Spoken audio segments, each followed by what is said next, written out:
Dear students, welcome to EPG Patasala. I am Professor Abdul Sattar, Department of Philosophy, Sri Venkateshwara University, Tirupati. Today, we are going to discuss the module Mohandas Karamchand Gandhi under the paper Indian Religion and Philosophy. As you all know, Mohandas Karamchand Gandhi was one among the pioneers of contemporary Indian philosophers, and he is popularly known as the father of the nation. Certain learning objectives such as a brief biography of Gandhiji, the influences that shaped his thought and his views on God and truth, truth is God, and his views on characters of God, the nature of the world, the nature of man, non-violence, and his technique of satyagraha and its basic requirement of a satyagrahi, and philosophy of end and means, and finally, a religion and morality. Before we discuss a brief biographical sketch of Mahatma Gandhi, let us first of all know why Gandhiji. Why should we know about the father of the nation? The world awakens to new horizons opened by technology, new discoveries made by science. It also awakens to painful realization that divides within and among the societies are not getting narrow. Amidst political unrest, economic inequality, social discrimination, human race seeks a ray of hopes. And one such ray of hope is Mahatma Gandhi. Leaders like Mahatma Gandhi are the moral capitals of humanity, and persons as well as societies draw inspiration from such leaders, especially when they are in crisis. Plays like Mahatma vs. Gandhi, films like Lage Raho Munna Bhai, Gandhi, My Father, never fail to attract the critics as well as the ordinary people. Gandhiji was assassinated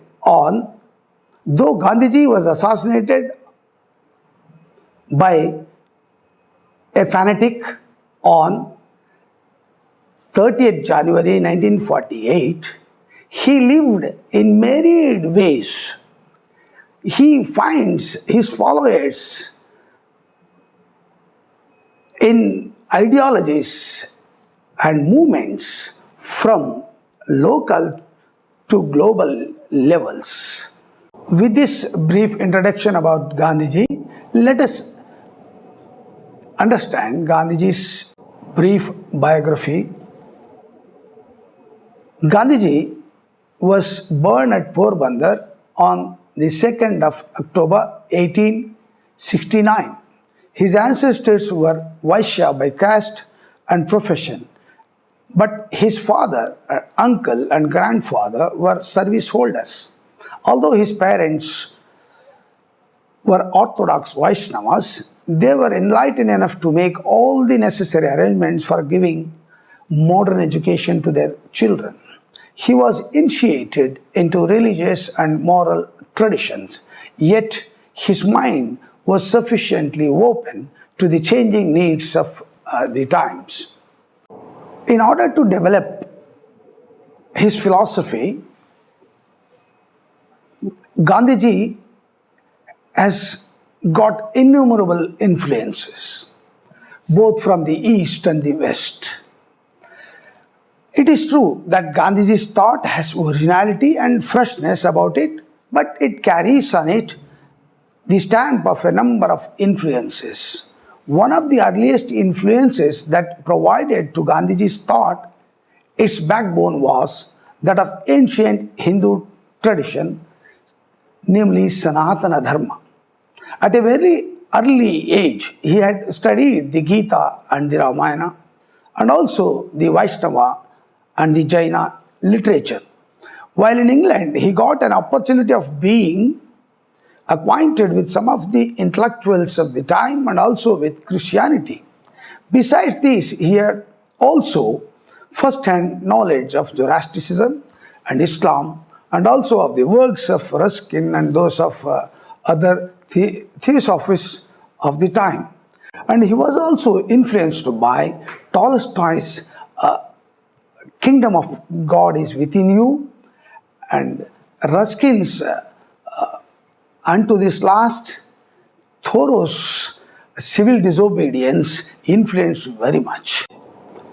And his philosophy of God is also strictly theistic in character. It is true that at times Gandhiji, more or less like an Advaitist, talks of the Nirguna character of the real. But that is so because he feels that the academic distinction between Saguna and Nirguna is irrelevant for the believers and practices of a true believer. In fact, he feels that God is needed not merely for the satisfaction of reason or intellectual curiosity, but also for providing strength and solace. A faith in God must enable an individual to be in peace with the world. According to Gandhiji, he is no God when merely satisfy the intellect, or if he ever does, God cannot be God. God must rule the heart and transform it. This is possible only when interpersonal relationship is possible and only when God is conceived as a person. Gandhiji was deeply impressed by the life and practices of the saints of the Bhakti cult, and therefore it was not difficult for him to arrive at the conception of a personal God. He was helped in arriving at this notion of God by his studies of the Bible and the Quran. The theistic conception of God, according to Tagore, is pantheistic, sometimes it is Advaitistic. For Gandhiji's theism is also is a type of Vaishnava belief where God and truth are sought to be identical with each other.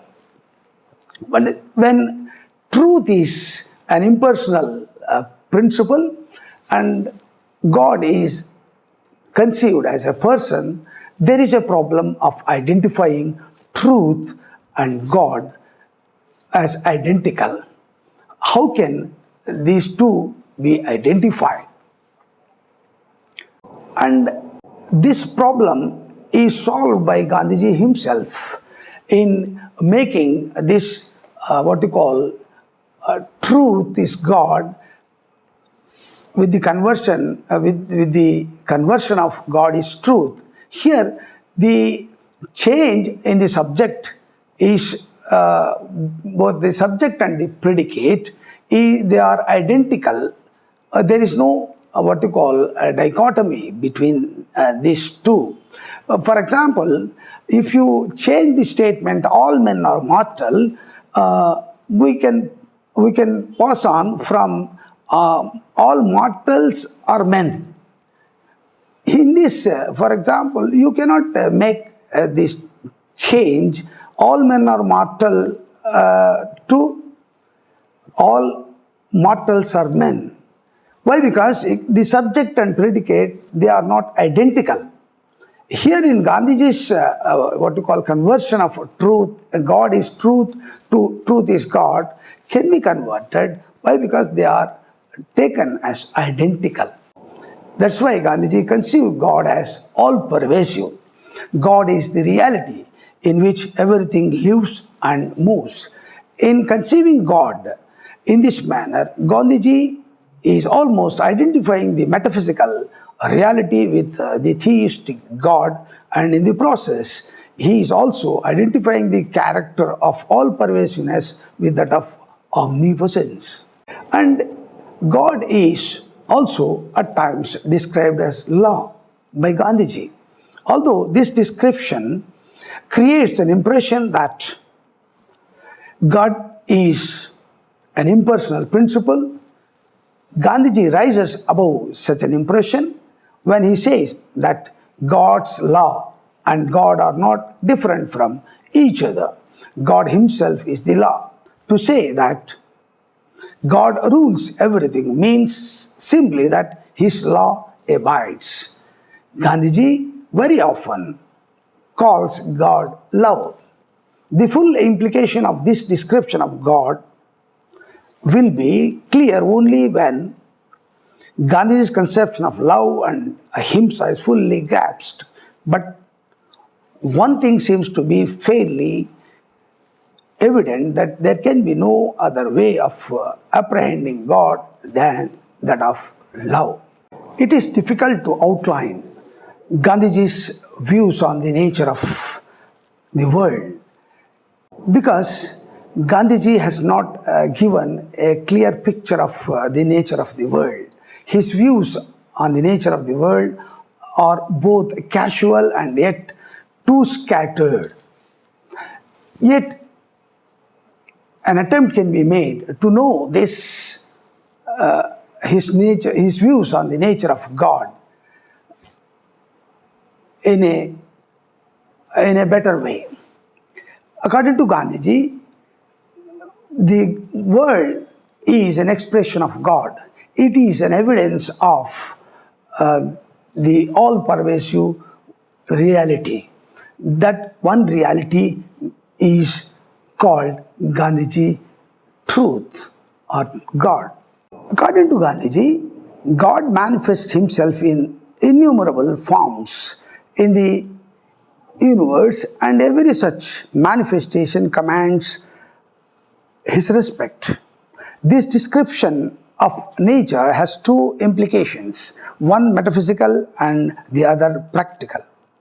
Although Gandhiji does not like either to raise or to answer the question regarding the why of creation, it is apparent that metaphysically speaking, the world is an expression of God and as such is both real and infinite. It is real because it is God's creation. It is finite because it is not itself God. Even a casual survey of the course of the evolution of the universe will show that the universe is real, although finite. Gandhiji tries to gather the results of the studies and researches of different sciences and comes to find that there is a law governing every movement and every development in every part of the universe. It can be nothing else but God himself, who is the perfect and the ultimate ideal of everything. Thus, God is the beginning of the world and also its end. This gives the world its reality. In the history of philosophy, there have been number of philosophers and thinkers who have given thought and attention to the nature of man. According to Gandhi, man is the combination of two things. One is bodily aspect, another is spiritual aspect. That's why he feels that man is the complex of being. The bodily man is the apparent man. His body is the natural insofar as it is akin to other objects of nature. The body grows and decays according to the laws of the nature.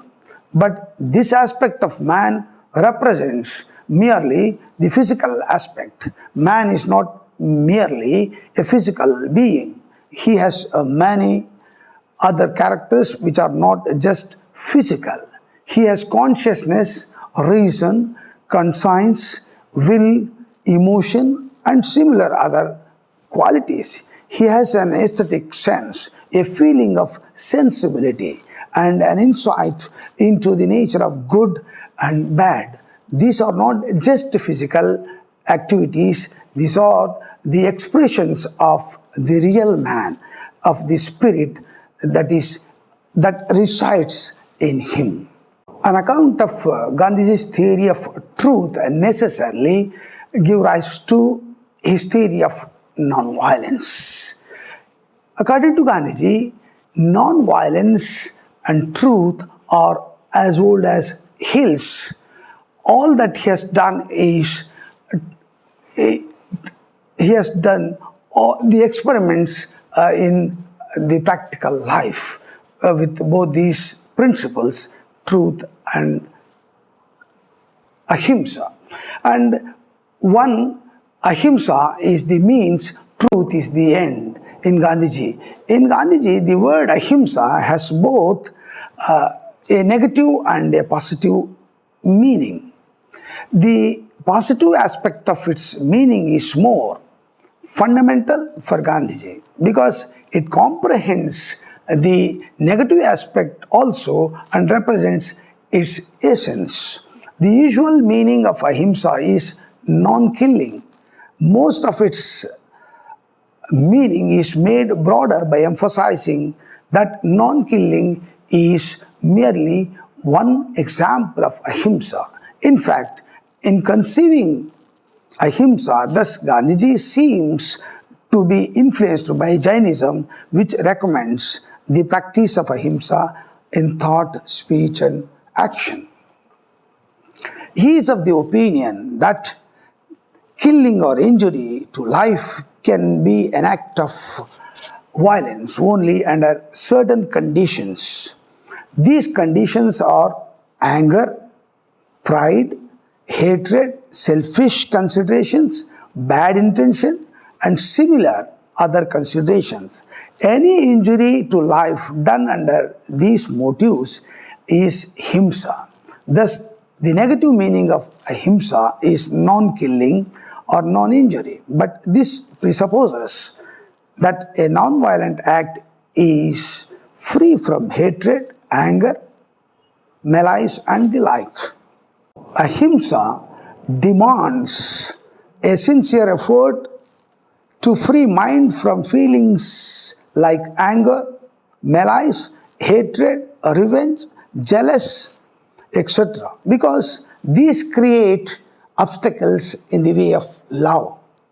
According to Gandhiji, love is the energy that cleanses one's inner life and uplifts him, and as such, love comprehends such noble feelings as benevolence, compassion, forgiveness, tolerance, generosity, kindness, sympathy, etc.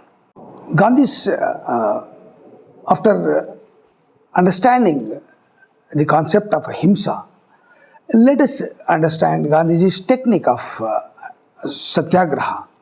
It is also called as the technique of ahimsa. The word satyagraha is a combination of two words, satya and agraha. Satya means truth, agraha means holding to truth. Hence, satyagraha means adherence to truth or holding to truth. And Gandhiji is aware of that a theoretical emphasis on the value and importance of satyagraha. Truth and non-violence are the basic requirements for a satyagrahi. And truth and non-violence would lead us nowhere unless a way is shown to the practice of ahimsa or satyagraha. That takes him to develop a technique of ahimsa, to which he gives the name satyagraha, which is translated in English as truth force, or even at times soul force or love force. According to Gandhiji, truth is God and is agraha of satya. Thus, it means holding fast to truth. Therefore, it demands a deep sincerity and a vigorous love for truth. It works on the conviction that truth represents the will and the ways of God.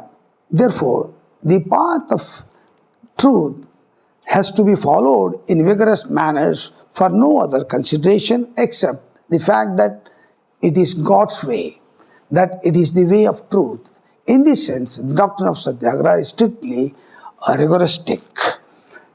And here the Satyagraha is practiced or maintained only in order to change the opponent's heart, not out of hatred or ill will.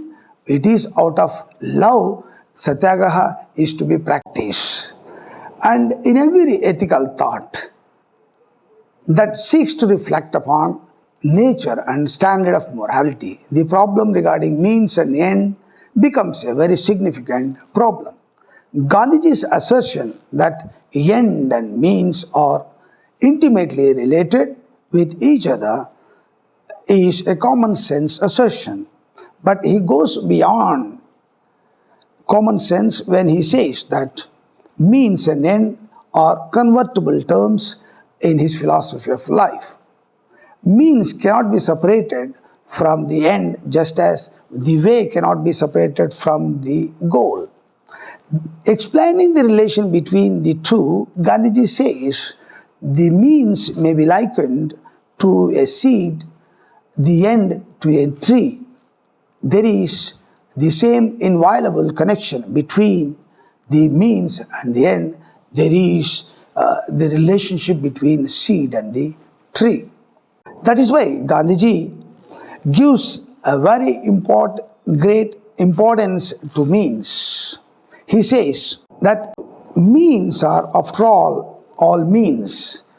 He would not say means are after all everything, as the means to the end. And there is no wall of separation between means and end. Indeed, the Creator has given us control, and that too very limited over means, none over the end. Realization of the goal is an exact proportion of that of the means. This is a proportion that admits of no exception. And let us switch over to the final subheading, religion and morality, in which Gandhiji believes that a true religion and true morality are inseparably bound up with each other. He would unhesitatingly reject any religious doctrine that conflicts with morality. He would be prepared to accept even unreasonable religious sentiment if it is not immoral. He says, as soon as we lose the moral basis, we cease to be religious. There is no such thing as religion overriding morality. Man, for instance, cannot be untruthful, cruel, and incontinent and claim to have God in his own side. The basic conviction of Gandhiji is that there is one reality, that of God, which nothing else but truth is. His religious ideas are also derived from that conviction. If truth is God, sincere pursuit of truth is religion.